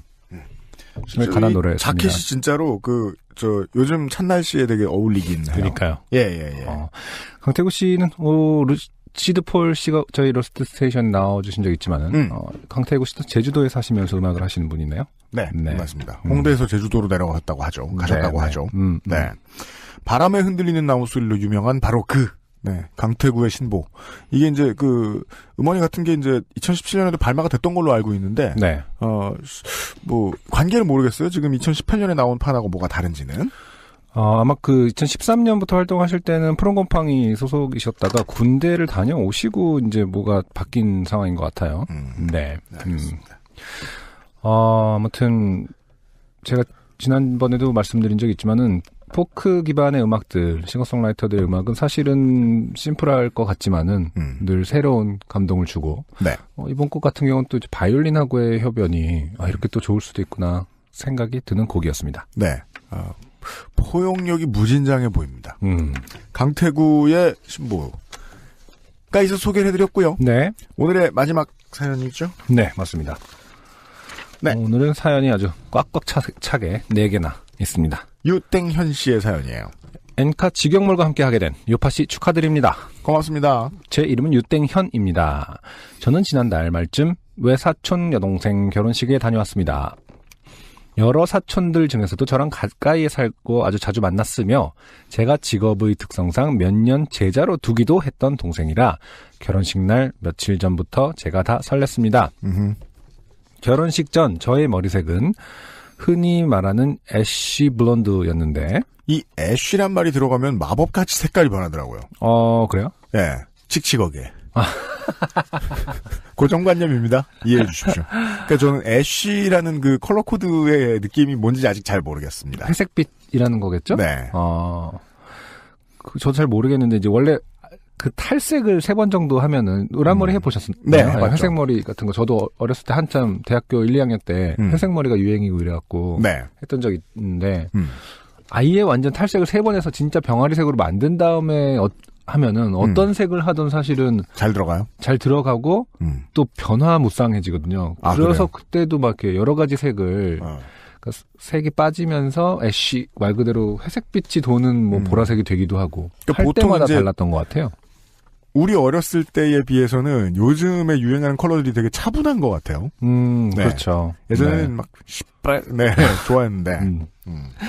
애쉬 블론드였는데 저는 집안 같은 학년 중 가장 나이가 많은 처지였기에 엄마의 권유에 따라 미용실에 가서 다크화 작업을 거치기도 했습니다. 자, 앞뒤가 상관이 없다고 느껴집니다. 네. 학렬 중에 가장 나이가 많은 것이 머리 색깔과 무슨 관계인지는 모르겠습니다.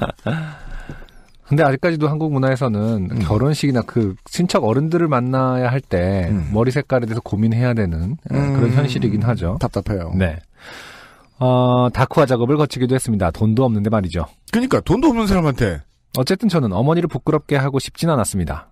대부분 이런 생각 때문에 못마땅하지만은 내가 부모님 체면됨에 네, 그렇죠. 꿇어준다. 사촌들 중 첫째인데다가 결혼식 주인공보다도 나이가 한참 많고 가장 중요한 것은 아직 자리를 못 잡았고 결혼도 못했는데 엄청 많은 그 요소들이 뭉쳐 있어요. 네. 철없어 보이기 싫었고 튀기 싫었거든요. 제 처지에선 거금을 들여 톤다운을 하고 얌전한 옷을 입고 일찍 식장에 도착했습니다. 네. 앞으로도 계속 이 사연은 제가 이해하지 못하는 것들이 몇 가지 나올 텐데요. 네. 일찍 식장에 도착하지만 않아도 네. 훨씬 편할 텐데요. 그러게 말입니다. 저는 공부 노동자조차 되지 못한 수험생입니다. 수험생. 보통 고시생이라고 하죠. 대학원을 다니다가 직업을 갖고 몇 년 돈을 벌다 다시 공부하게 되었기에 수험생 치고는 나이가 많습니다. 그런 수험생 많아요. 그럼요. 그러나 이 처지에서도 사촌동생 결혼식에 가는 것은 큰 스트레스는 아니었습니다. 저희 외갓집 식구들은 보통의 친척들과 달리 언제 결혼하냐, 언제 취직하냐, 그 나이에 뭐 하냐 하는 클리셰 같은 덕담을 하지는 않으시는 분들이라 잔소리 들을 걱정은 없어 마음이 가벼웠거든요. 뭐 그 정도면 괜찮네요. 결혼식장에서 저는 외할머니들의 손자들 중 가장 나이가 많은 자손답게 어머니의 사촌, 외삼촌의 처가댁, 외국에서 온 손님들을 가장 많이 알고 있었기에 여러 손님들께 반갑게 인사를 하고 서로 잘 알아보지 못하는 어르신들과 동생들에게는 서로를 소개하며 인사를 시키는 등 나름 제 할 일을 하고 있었습니다. 집안에서 이런 중요한 연결고리 역할을 하시는 분들이 계시죠. 네. 이런 분들이 보통 제일 스트레스를 많이 받습니다. 그런가요? 아니, 저는 오히려 잔소리를 들을 걱정이 없는 게 아니라 이분의 성격이 워낙 이렇게 그 낙천적이고 이렇게 유쾌하다 보니까 그것을 흘려들었던 건 아닌가. 왜냐면 모든 상황을 이제 부정적으로 묘사했던 모든 상황들에도 불구하고 지금 막 서로 소개시켜주고 최전선에 지금 서 있지 않습니까? 맞아요. 네, 만약 그런 것들이 부담스러운 성격이었으면은 그냥 뭐 잠깐 얼굴만 비치고 이렇게 인사나 하고 오지 했을 텐데 그런 악조건, 네, 제가 생각한 악조건 아닙니다만 사회적 관점에서 악조건에 불구하고 전면에서 지금 호스트를 하고 있어요. 그러니까요. 네. 결혼식이 끝나고 식사를 마치고서 큰 외숙모가 저에게 다가오셨습니다. 아까도 꽤 이야기를 나누었지만 외국에서 온 손님들과 함께였던 터라 큰 외숙모와 편하게 한국어로 대화하는 건 이때가 그날 중 처음이었습니다. 큰 외숙모님은 일단 포옹을 하시고 땡땡이 오랜만이다. 공부하느라 바쁜 땡땡이를 여기서 보는구나 하며 반가워하셨습니다. 그러시고는 어머 근데 땡땡이 피부가 왜 이렇게 좋아? 라고 하시길래 안 좋아도 아니고 그냥 좋아. 왜 이렇게 좋아? 왜 이렇게 좋아? 근데 처음부터 막 피부가 왜 이렇게 좋아? 이러진 않으셨을 거 아닙니까? 아 그런가요? 감사합니다. 하고 인사를 하였습니다. 칭찬이었어요? 그나마 저의 장점이 피부가 나쁘지 않다는 것인데 최근 몇 년간 급격히 살이 쪄오면서 얼굴이 더 팽팽하고 하얘져 있었거든요. 햇빛도 보지 않았고요. 칭찬으로 듣고 감사히 여겼습니다. 칭찬이죠? 근데 매년 명절 때마다 만났는데 세상 왜 이러시지? 내가 공부 핑계로 몇 차례 빠져서 내 얼굴 잊어버리셨나? 하는 생각도 했습니다. 근데 숙모님은 아니 어떻게 지내길래 피부가 이래? 이건, 잡고 늘어지죠. 네. 그러니까 처음에 이제 피부가 이렇게 좋아라고 말했던 건 너 거기가 약점이구나. 여기서부터 공략을 해볼까 이런 계속 읽어보도록 하겠습니다. 아니 어떻게 지내길래 피부가 이래? 이건 탱자탱자 노는 사람의 피부인데 너 솔직히 말해 공부 안 하지? 공부하는 사람 피부가 이럴 수는 없어. 라고 하시더군요. 이때는요. 네. 반응이 일관돼 있어야 됩니다. 네네. 내가 공부를 하든 안 하든 무엇과 연결짓느냐? 라고 당당했어야 되는데 네네. 실제로 사람들이 그렇게 생각하게 되진 않죠. 그렇죠. 심지어 유땡현 씨는 솔직하게 느끼셨어요. 저는 뜨끔했습니다. 솔직히 그때 공부를 거의 놓고 있었거든요. 그렇죠. 큰 외숙모가 신앙심이 깊으신데 혹시 신통력으로 사람을 간파하신 건가 싶었지만 신앙심과 신통력이 그걸 등치시킬 수 있는 건가요? 네. 점성술을 동일선상에 놓았다. 시치미를 떼고 아니에요. 저 원래 이랬는데 그냥 제가 살쪄서 피부만 좋아졌나 봐요. 저 안 놀아요. 하고 대답했는데 급기야 숙모님은 이건 진짜 노는 사람 피부야. 너 놀지? 공부 안 하지? 얼굴 한번 만져봐도 되니? 라고 하시더군요. 이게 참 너무 지옥같이 느껴져서 제가 지금 웃긴 거예요. 네. 상상도 할 수 없거든요. 그렇죠. 네. 저는 얼떨결에 네, 돼요. 속수무책으로 연타를 맞고 있습니다. Yes, you can이죠. 네. 라고 대답했고 숙모님의 손은 저의 볼을 살며시 쓰다듬다 한번 꼬집어 보셨습니다. 이렇게 쉽게 볼을 내어주게 될 줄이야. 숙모라는 관계가 일반적으로는 볼을 내어주진 않는 보편적으로는 볼을 이렇게 이렇게 허락하진 않는 네, 그런 관계 아닌가요? 어느 정도는 전 그럴 것 같습니다. 조금 어려운 부분이 있는데요. 그건 좀 곤란하겠습니다. 네. 저는 왜냐하면 당신은 외숙모잖아요. 한낱 한낱 외숙모일 뿐이잖아요. 좀 포크 노래 가사 같네요. 이렇게 쉽게 볼을 내어주게 될 줄이야. 제 옆에 있었던 동생은 이쯤에서 제 곁에서 사라졌습니다. 그렇죠. 그런 냄새 잘 맡아요. 네, 이것도 아까 얘기했던 로스가 이렇게 흐물흐물 사라지듯이 네. 물처럼 사라지죠. 그 후로도 숙모님의 너 공부 안 하지 놀지? 어떻게 피부가 이래?는 반복되었고요. 이거는요. 이렇게 말씀을 하시는 분의 스트레스가 지금 이렇게 전이되는 중인 것 같아요. 고의로. 그럴 수 있겠죠. 네.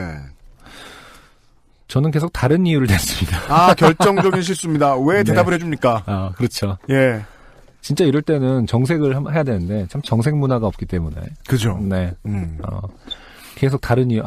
그럼 요즘 화장품을 바꿨는데 이건가? 막 이러면서 화장품 뭔가 맞춰주게 되죠. 오히려 무례한 사람은 게 괴로워요. 네.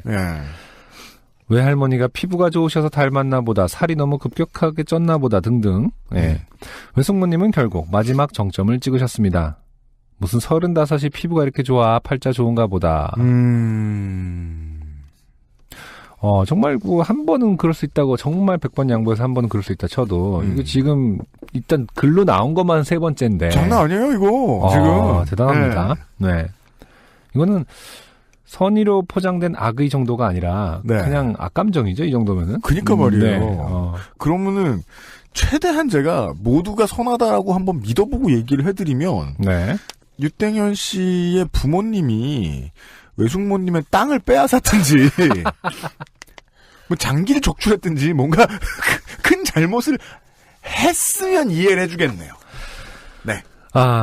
또 이런 분들은요, 뒤에 가서 그런 거를 자랑처럼 말씀하십니다. 땡연이 만났는데, 아주 뭐, 이렇게, 요즘 뭐 하는 것 같아서, 팔자 좋아 보여서 내가 뭐라고 좀 했어. 피부 좋다고. 아, 진짜? 그렇게, 그 연배들끼리 흉을 봅니다. 그러는데 또, 걔는 또 사람 좋게 웃고만 있더라. 그것까지도 또 흠을 잡습니다.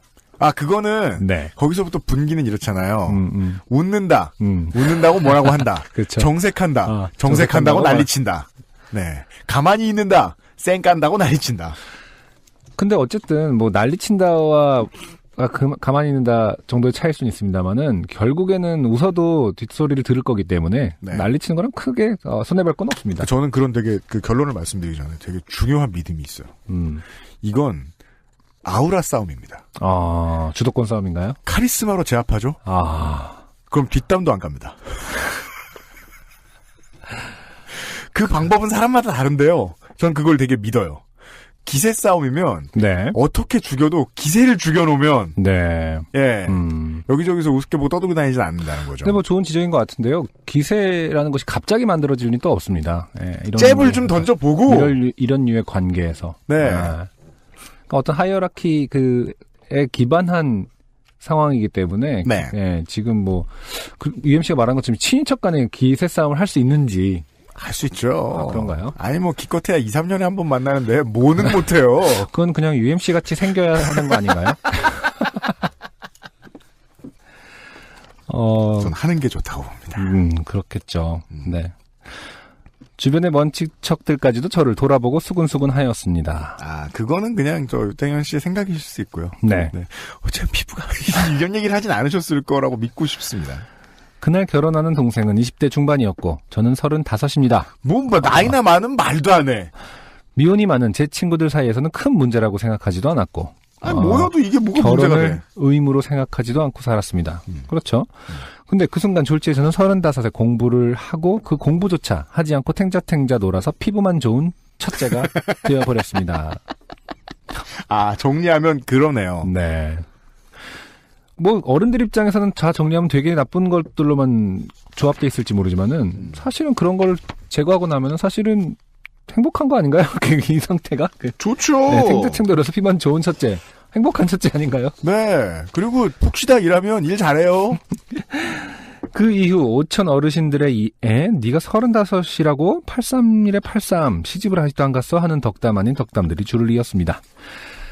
제 여동생은 제 옆에서 큰 외숙모님의 이야기를 듣다가 짜증이 나서 자신에게도 불꽃이 튈까봐 도망갔다고 하더라고요. 네, 당연합니다. 그렇겠죠? 네.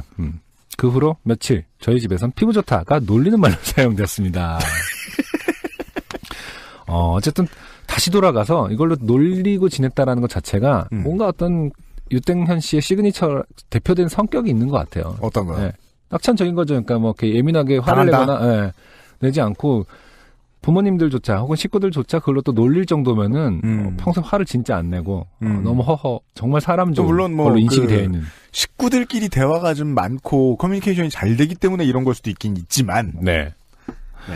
피부가 좋다가 놀리는 말로 사용되었습니다. 늦은 나이에 수험생인 게 자랑은 아니지만 피부 좋은 게 흉은 아니라고 생각했는데 피부가 나쁘지 않은 것도 늙고 시집 안 간 늦깎이 수험생에게는 공부 안 한 증거가 되나 봅니다. 듣는 동안 처음에는 좋은 얘기인 줄 알았는데 듣다 보니 그리고 나중에 돌아보니 제가 좋게 된 것 같습니다. 대전 공개방송 역시 재밌더라고요. 갑자기 주제가 바뀝니다. 밀리는 길 멀리 다녀오시느라 수고하셨습니다. UMC님, 안승준군님, 김상준님 모두 감사드립니다. 나이 먹고 탱탱 노는 수험생에게도 큰 낙이 된답니다. 네, 유땡현 씨 감사드리고요. 네. 이쯤 되니까 중간에서 해주셨던 말씀이 네. 사실상 이게 잘못된 명제다라고 생각할 수밖에 없는 거예요. 저희 외갓집 식구들이 보통의 친척들과 달리 그렇죠. 클리셰 같은 덕담을 하진 않으시는 분들이다. 네. 그럼 이게 틀리지 않은 말이면 그거죠. 완전 파격적인 이상한 말을 만들어서 이게 클리셰는 지겨우니까 새로운 걸로 개 갈궈야지 이러면서 이렇게 늘 연구하는 네 꼰대 연구소. 그러니까 어느 날 갔더니 넌 눈썹이 일자다 이랬는데 눈썹이 참 일자야 이러는데 알고 봤다 아 그런가 했는데 나중에 봤더니 뭐 눈썹이 일자면 답답해 보인다라는 게 막 그죠? 포털에 뜨고 있다던가 요즘은 눈썹 그렇게 안 한다가 막 포털에서 트렌드가 되고 있다거나 물론 저는 친척들 보긴 보고 그리고 관계가 매우 중립적이고 정말이지 인사만 그냥 떨렁 나누기 때문에 저는 이 사람들이 나쁜 사람들인지 좋은 사람들인지도 몰라요. 네. 그냥 시민이에요. 친척이란 이름을 달고 있는. 네. 근데 그게 어떻게 그렇게 됐냐면은 제가 유땡현 씨처럼 정확히 한 34인가 이때까지 네. 탱자 놀았잖아요. 피부가 좋았군요. 피부는 지금도 피부 원래 좋은 거야 그거는. 근데 그러다 보니까 스스로 이제 겁이 좀 나는 거죠. 사람들 만날 때. 그래서 일부러 내 얘기를 어떻게든 못하게 대화하는 방법, 동선 이런 걸 다 짜가지고 갑니다. 뭘 해도 주제가 내가 안 되게. 근데 만약에 주제가 내가 된다. 그럼 어떻게 하느냐? 네. 유땡현 씨 동생분처럼 우리 아빠가 수비해라. 그리고 저는 빠지는 거죠. 예, 그 방식으로 살아남았거든요. 네. 근데 그래도 몇 번 걸리잖아요. 이렇게 이런 경험을 합니다. 그렇죠. 뭐 보호색을 갖고 있지 않은 이상 네. 문어처럼 이렇게 색깔 변해서 네. 이렇게 벽하고 같은 색이 되지 않는 이상 튀겠죠. 해결책과는 그 거리가 멀 수도 있겠습니다만은 이런 힌트는 필요할 것 같아요. 만약에 유땡현 씨가 피부가 안 좋았어도 옷을 너무 잘 입고 갔어도 옷을 너무 못 입고 갔어도 네. 신발이 더러웠어도 신발에 광이 났어도 네. 외숙모님은 똑같은 말씀을 하셨을 겁니다. 그렇죠. 맞아요. 기세의 문제입니다. 기세의 문제입니다. 내 인생 안 불편하다라는 걸 악을 쓰거나 토론하지 마시고 이건 토론이 아니야. 기세야 기세. 지성의 대화가 아니야. 비이성이라고. 동물적 본능의 싸움이야. 눈 대 눈이 마주쳐서 하나가 꼬리를 내리는 그 상황 그런 거예요. 그럼 UMC 입장에서 보면 이제 피부가 왜 이렇게 좋아라는 말을 하게끔 한 것 자체가 잘못일 수 있는 건가요? 아니요. 저는 유땡현 씨 잘못했다는 게 아니에요. 그러니까 다음부터는 그 말조차 못 붙이게 하는 게 좋은 건가? 아니면 붙이되 그 말을 받아치는 게 기세인 건가요? 전 제안은 못 드리겠어요. 사람마다 대처 방법이 다르니까. 다만 그냥 맥락은 이거다라고 제가 그냥 그 의견만. 왜냐면은 해결이 안 되는 일이라도 이유를 알면 좀 낫거든요. 제가 아는 사람 중에는 이런 조언을 하는 사람이 있어요. 그러니까 이렇게 이런 류의 무례함에 대해서 가장 할 말이 없게 만드는 방법은 그 질문을 똑같이 하면은 대부분이 할 말이 없어진대요. 정적이 생긴다고 하더라고요. 그게 가장 간편한 방법. 네. 지렛대 같은 방법이죠. 대답을 하지 말고 네. 승균이 왜 이렇게 피부가 좋아? 그러면 승준이 너 왜 이렇게 피부가 좋아? 똑같이 하면은 그냥 네가 더 좋아.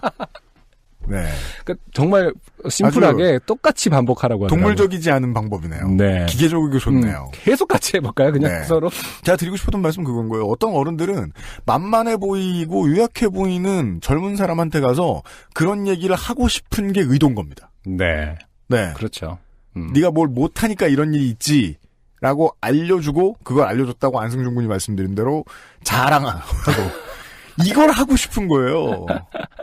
네. 그 의도를 채워주지 않는 방법은 뭐 여러 가지가 있겠습니다만은. 네. 이유를 알고 나면 사실 그럴 수도 있잖아요. 막 정말 내가 너그러운 사람이다. 그럼 귀 막고 받아주지. 뭐 이렇게 하는 사람도 저는 아니지만 천에 한 명, 만에 한 명 있을지도 모르잖아요. 네. 네. 이유는 알자. 그냥 젊고 정거만만해 보이는 사람을 괴롭히고 싶은 거다. 네. 그런 겁니다. 마지막 사연을 보내주신 유땡현 씨 감사드립니다. 사연이 풍성했네요. 지난주에 이미 요파시 그레이티 스티치가 올라가 있죠? 네. 네, 확인하실 수 있었을 겁니다. 만약에 그레이티 스티치를 꼼꼼히 챙겨 들으시는 분들이 계시다면요. 네네. 사실은 저도요, 요파시에서 그 아저씨에서 소라소리에서 우리 이거 해요, 저거 해요, 하도 얘기해도, 네. 모르시는 분들도 많고, 까먹으시는 분들도 많고, 네. 우리가 또 청취자분들이 더 많이 느끼시죠? 참, 뒤지고 보면은 옆에 청취자들이 있구나. 예. 다른 인기 팟캐스트에 비해서도 있구나. 근데, 실제로 시장에는 잘 안 알려지는 경우가 너무 많아서 사장으로서 되게 불찰이라고 느낍니다. 네. 네. 홍보를 이제 열심히 해야 되겠어요, 올해는. 네. 올해의 각오예요. 아무튼, 그건 앞으로 어떻게 해야 될지, 천천히 말씀을 드리도록 하고요. 예. 그전에는 우리는 여러분들 곧 또 서울에서 만나뵐 거 아닙니까? 네, 그렇죠. 8주, 9주 정도 남았는데, 그거 정도만 돼도 날씨가 봄이 된다는 걸 믿을 수가 없어요. 3월 4일. 4일 정도면은 봄은 아닐 거예요. 지금보다는요. 파카를 그렇죠. 입고 덜덜 떨지 않아도 될 거 아닙니까? 네, 그렇겠죠. 그리고 그 수도가 올 것에 대한 공포를 느끼지 않아도 될 것이고. 예. 날씨가 풀렸을 때. 네. 벚꽃과 개나리가 북상할 때를 네. 기다리면서 지금 열심히 준비를 하고 있습니다. 네. 그 얘기는 또 다시 하지요.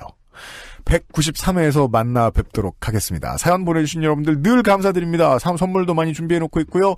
앞에 다시 한번 참고하시고 메일 많이 보내주십시오. 무슨 얘기든 상관없어요. 엔카 직영몰과 함께하는 요즘은 팟캐스트 시대 192회를 마무리 짓습니다. 김상조 기술행정관이 기술을 맡아서 편집을 열심히 했고요. 안승준과 유현씨가 진행을 했습니다. 듣느라 수고가 많으셨습니다.